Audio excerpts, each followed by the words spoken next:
These words were said with a giggle, not by Marco, but by Eagle. But I do understand this is exactly where your sharp instincts of investment come from. Eagle and I sat facing each other at Club 25.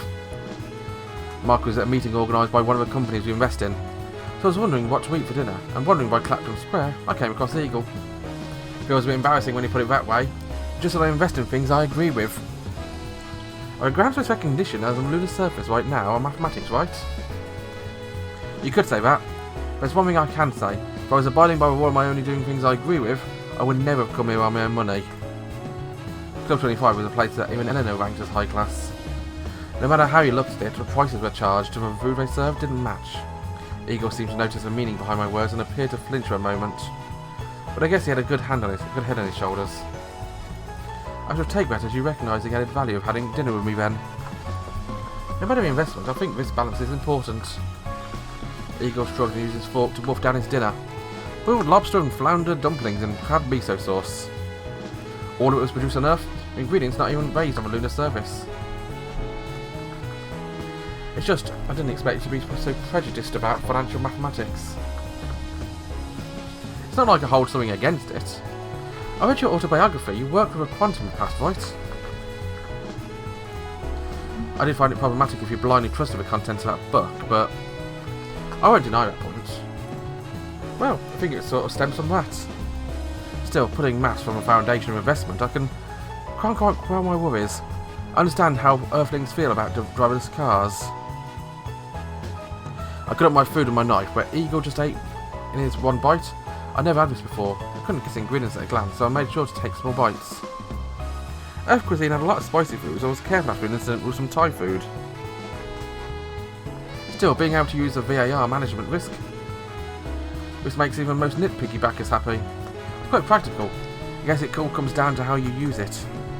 Value at risk, yet another buzzword specialists love to utter. There's a method to calculate the probability of loss for a given investment position. What my risk method so advanced is you could calculate stuff like the probability for a 30% loss, the probability for 60p, and so on. Upon hearing the explanations, I noticed that it worked on something obeying the same principles Chris had mentioned, the theory of copulars.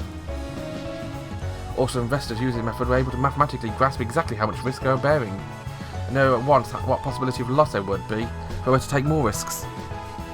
It had been said since a long time ago that investment was not gambling, and we're now in an era where the word speculation was more derogatory than a certain F word. The future was in our hands. Maths geeks with glasses were smiling from their crummy chairs.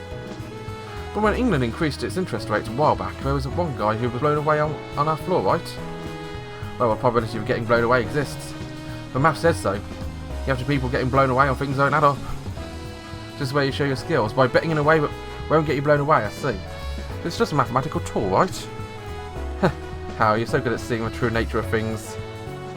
Eagle drank his 3200 ml wine, as though it was nothing, rather than something that cost a school teacher's wages and helped him get more from a decanter. It's only recently I learnt there was no precedent for sticking wine in a vat of ice. Real wine first had to be put in a decanter, let all the dregs sink to the bottom.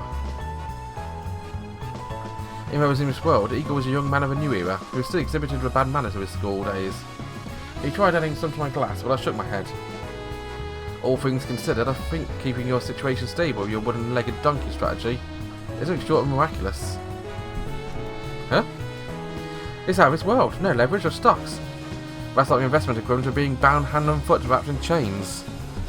From the moment I started gathering money from my customers, there's leverage applied to my revenues. I see. You have different points of view, but I can't accept that. Eagle pointed with his fork at me. He was quite innocent and friendly, which in turn meant he didn't take on airs.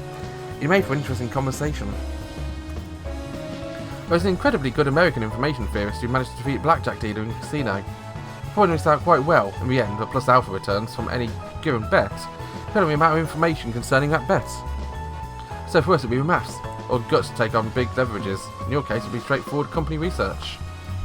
Yeah, go financial investments thoroughly like an idiot, chatting up with people at the companies like a fool, and going to offices like a mental patient afflicted by paranoia. While we're at it, also check on the backyards of their shops and talk to their part-time workers. There's no way returns match with work involved. Yeah. And that as I twirl a wine glass. This is why I bet my knee before ABS. and while I was having dinner with someone like Eagle, I didn't actually voice this, but it was how I really felt. I didn't visit corporate offices, but I'd never actually visited an investment fund. While trying investment brand in new products like ABS, I really saw the first time, but I didn't know why people like Eagle thought. I'm not saying this because I'm also buying some, but I think it's a good thing. Huh? I mean, if you were too obstinate, it would end up as a joke for economists who believe the efficient markets hypothesis. The efficient markets hypothesis stated a market where people were rational creatures, and every piece of information was factored in, was fundamentally impossible to outwit the people around you. But this famous hypothesis had one big flaw. Yeah, your economists who would just ignore a $100 bill lying on the ground. In this efficient world, no one would leave $100 just lying there. If no one picks up $100, that profit does not exist in this world. The EMH doesn't hold true, and you've created a paradox. Eagle raised his hand to shoulder height and shook him off. But as Eagle wiped his mouth with a napkin, the waiter appeared silently to take the empty plates. Shortly thereafter, another dish was brought in. The Eagle suddenly looked a little more dignified. It was probably not because they served a meat dish.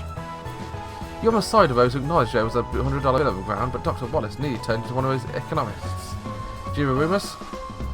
I lifted my gaze from a high-class chateau, Haut-Briand. So rare was practically bleeding to Eagle as he ate the meat casually. Even if I didn't want to, I'd hear him. I went on a tour of Earth to make appeal for investments, but paradoxically, there weren't that many people willing to invest in someone has to go that far. Eagle was a bit bitter towards Wallace, but Eagle probably had his own reasons for thinking that. In this field, if you lose once, it's nearly impossible to pull back up. But even if you would otherwise turn a loss, you should renege on your convictions. I also believe this flexibility is one precious way to surviving in the market. I heard Wallace had turned up quite a big number of losses, but is it that bad? After Avalon's collapse, people had heard rumours about him invested in his full fund all ran away. Right now, his only followers are people who invested in his fund for a while from Earth. You could even consider it a cult of some sort. After saying that, Eagle even took a glass of his wine. You also think it's really sad. Because Wallace's insight is a real thing? Yeah. He drank some wine and heaved a sigh. Not a sigh of admiration of a marvellous wine. I think he would have fared better if only he had something with stable profits to hedge his risks. I think it's a current situation, he won't be able to regain his strength anymore. I've seen the profits and loss reports are open. There's no doubt about it, he's doing a haemophiliac investment. Even though the number of losses is big, the fluctuations are strangely small. You probably couldn't pull away even if you wanted to. It wasn't the contents of the profits and loss reports that was killing me so much as the fact that there was such a thing widely available. It was a small world. Information about people flowed so quickly it was scary. Haemophiliac negative carry? Probably. But Dr. Wallace is the king of pessimism, so you must expect the market to collapse in the near future. So you must be buying put options or something. Put options were the right to sell stocks at a defined amount in the future. If one had the right to sell in 3 months at 100, they sell them at the promised 100 more, even if they fell to 50. One could produce stocks for 50, sell them for 100, show the 50 more profit. With a system, you wouldn't bother saying that, and assume a stock sold, selling the difference in cash. Also, it was foreseen that the price would fall, such as options are quite often nearly given away free. We're talking about a few malls, or even tens of malls. Normally you would do such a thing as insurance against future price fluctuations. But for people like Dr. Wallace, who even prepared for the end of the world, beyond the mere meaning of insurance, it could mean acquiring an enormous position. Because if that gambit paid out, we're not talking about flying to Jupiter, it could go as far as Pluto. And one who could fly that far could earn the title of a king of pessimism. The problem was, since this option was close to a type of insurance, one must first pay instalments. If your plan didn't come true, until a given point in the future, it's like any other no refund insurance, those options lost all value. That is why they get categorised as haemophiliac bets, negative carry. The opposite was when you're in a position to sell claims or options which interest payments were guaranteed. Putting aside whether or not his view of the market in the future is right or not, his strategy is clearly not working. Even if his predictions for the future are accurate, if you can't hold out until then, it has no meaning. The truth of the world here. Still, to think Wallace was in such a bad shape. Yeah, This is just conjecture, but I think in the end, it will come to you. It would be stupid to ask what for. It's line of work, if you lost trust, all your funds were taken from you at terrifying speed. And more your funds were taken from you, the less you can invest to restore your trust. But conversely, no matter how much your trust you lost, as long as you had money, you still invest again and restore trust through success. That's exactly why gamblers of old warned to never take part in a bet where one stood to lose all instalments. And right now, Dr. Weiss was about to lose all of his.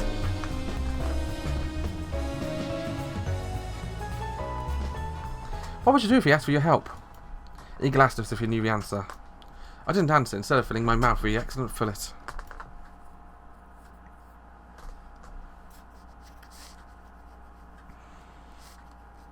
Thank you for the day. After talking about Wallace, we had a lively discussion about several businesses. Our investing styles are quite similar from the outset, so we tend to pay attention to the same businesses. Since it proved to be really worthwhile time, it should at least partially make up for the price of a meal at Club 25. However, after I parted from Eagle, who lived in a penthouse near Central City, I felt a little sad as I walked through the streets after dark. Dr. Wallace. During events at Club 25, he'd said about the uproar had happened of sheer madness. But I had double-crossed him in favour of ABS and CDO.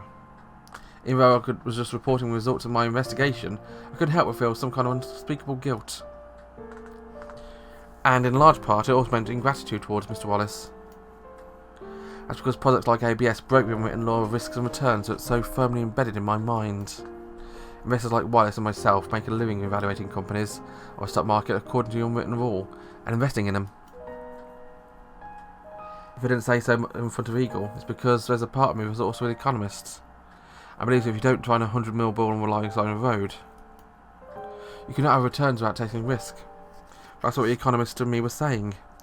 It led me to think that it was some kind of hidden risk. But I must face reality. It was really like 100 mil balls were falling from the side of the road. Sometimes stuff like that with no risk and high return comes your way. People have trouble acknowledging realities that differ from their opinions. And to me, Dr. Wallace isn't some kind of outsider. My current investment style was undoubtedly different because of the mainstream. And I was allowed to invest in that way because I got results. If I ever to bring small losses, the trust I lose is far greater than mainstream investors would in the same situation. It was not only my career that was at stake. There was also a project I was doing with Rita. Moreover, I was clearly trying to use it as a stepping stone. That's why, for example, the house and city designs for a project also had versions adapted to fit Martian standards. I managed the project's funds on the condition I could have my way with all of it. Of course, my selfishness was only tolerated as long as I brought profit. We look at it from that angle. Maybe people will buy stuff like ABS not because of any monetary profit, but for reliability. Most market participants are employed by firms or direct funds on sole basis for their own investment stability. However, when you deal with something like that in a market, where anything can happen tomorrow, you always have to deal with anxiety. And in this world, as soon as things don't go the way you're supposed to, you get a boot. This is why not failing has a scary value in this business. Just as success can bring tremendous wealth and a mistake, even the slightest can take it all away. I gave a small sigh. When you fail, you have to pay the price. That's perfectly normal.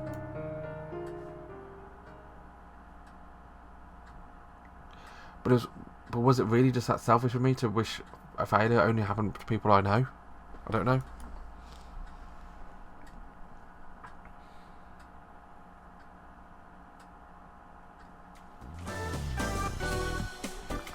At least now I've started investing in ABS, I didn't have to worry about whether or not I was going to. As I devoted myself to my daily routine work, I gradually managed to sort out my thoughts towards ABS. Which is why, when that particular day came about a month after my meal with Eagle, I was at least somewhat ready for it. At the end of the day, where the market had closed safely without anything unusual happening, Dr. Wallace showed up at our office.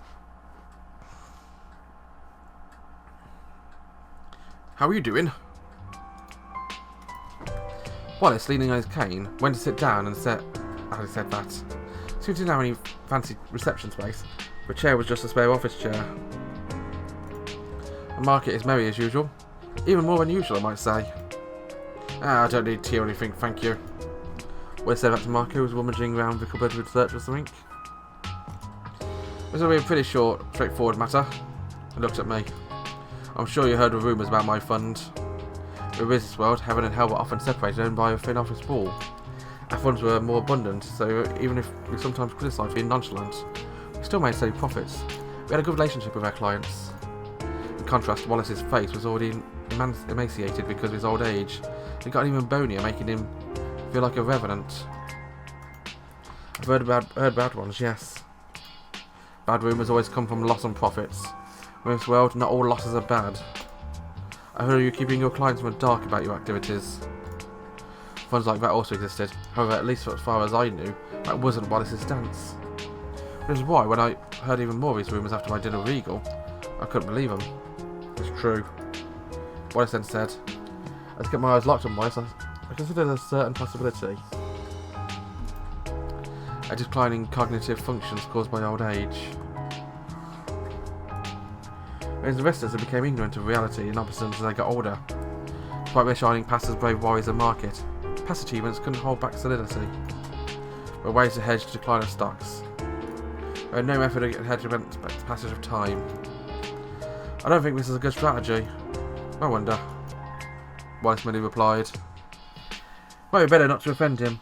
When I was trying to choose my words carefully, Wallace continued. "And we will next episode. Bye bye."